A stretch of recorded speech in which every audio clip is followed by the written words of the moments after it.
안녕하세요. 제주 책방 운영자입니다. 구독과 좋아요 부탁드리고요.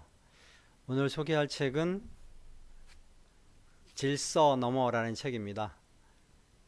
12가지 인생의 법칙이라는 베스트셀러를 쓰신 조던 피터슨 교수님께서 쓰신 책인데요.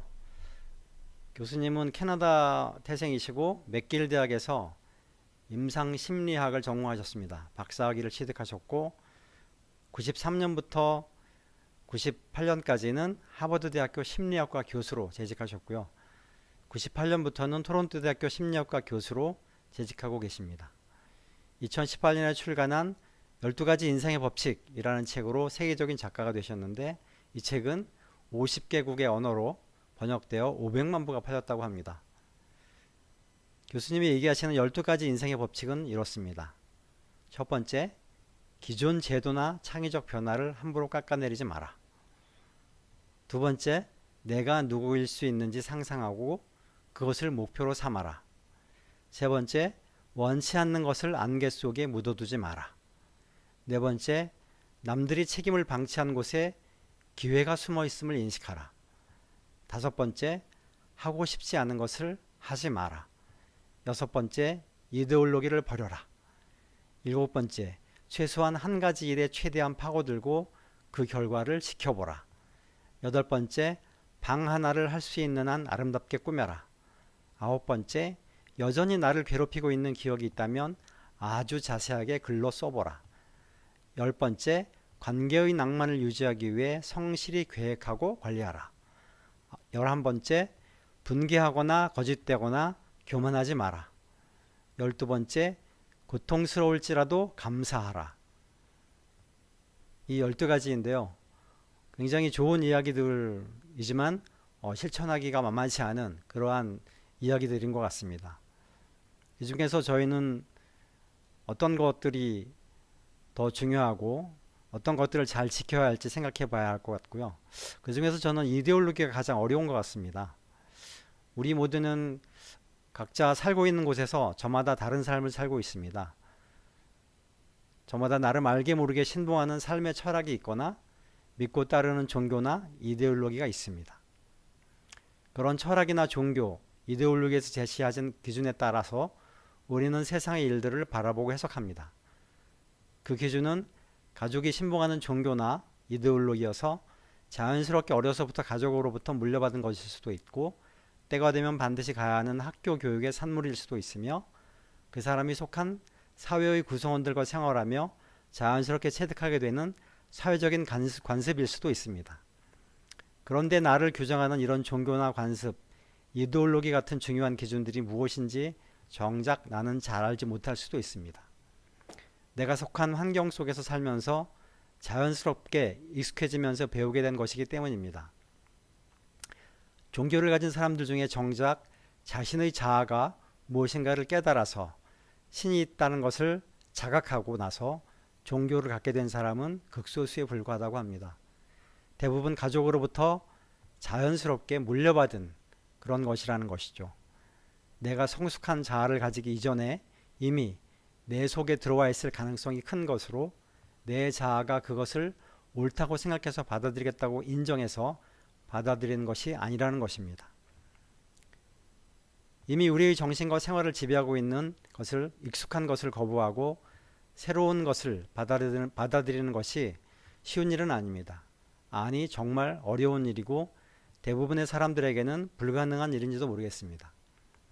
그것은 이제까지 살아온 나를 부정하는 일이 될 것이고 나의 존재 자체를 부정하는 것이므로 나에게는 엄청난 혼란을 가져오는 일이 될 테니까 말입니다.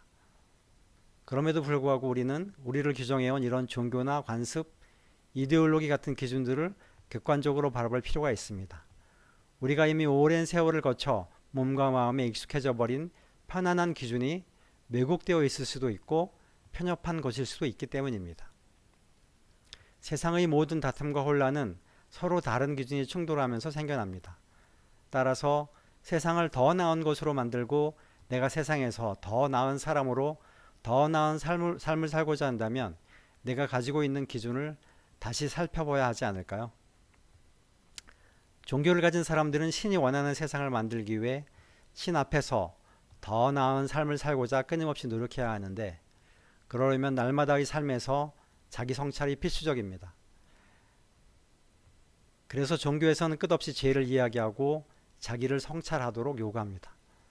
그렇게 자기를 성찰하지 않고 교리에만 매몰된다면 그것은 독단이지 올바른 종교의 모습은 아니라고 생각합니다.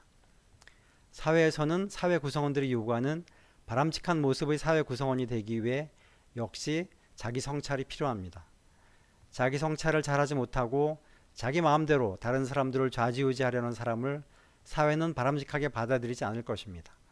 그런 사람은 사회에서 도태되는 사람이 되고 말 것입니다.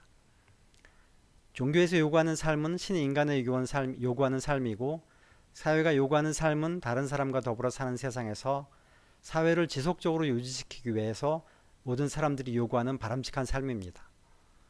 모두 자신의 관점보다 신의 관점이나 타인의 관점을 중요하게 생각하는 그런 것입니다.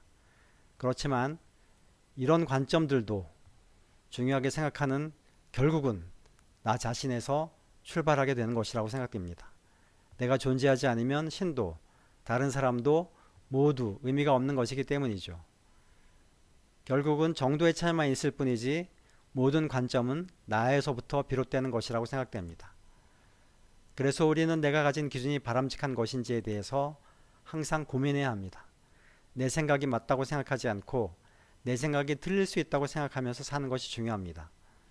내 생각이 틀리지 않고 맞다고 고집하기 때문에 항상 문제가 생기는 것입니다. 그래서 다른 사람과 대립하기도 하고 다툼이 발생하기도 합니다. 바람직한 삶은 어떤 것일까요? 그것은 나에 대한 고집을 버리는 것일 수 있다고 생각합니다. 나는 항상 변해야 한다고 생각하는, 내일의 나는 오늘보다 조금 더 달라진 내가 되어야 한다는 그런 생각일 것입니다. 저는 사람 인자가 5개 들어간 한시를 좋아합니다.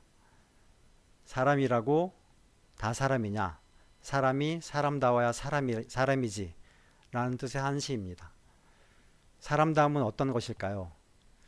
내가 소중한 만큼 다른 사람도 나만큼 소중하다고 생각하고 존중해 주는 것이 사람다움 아닐까요? 여러분 모두 나만 소중하게 생각하지 말고 다른 사람도 소중하게 생각하는 그런 삶을 사시기를 바라면서 오늘 질서 너머라는 책을 읽고 생각하게 된 것을 말씀드렸습니다. 고맙습니다.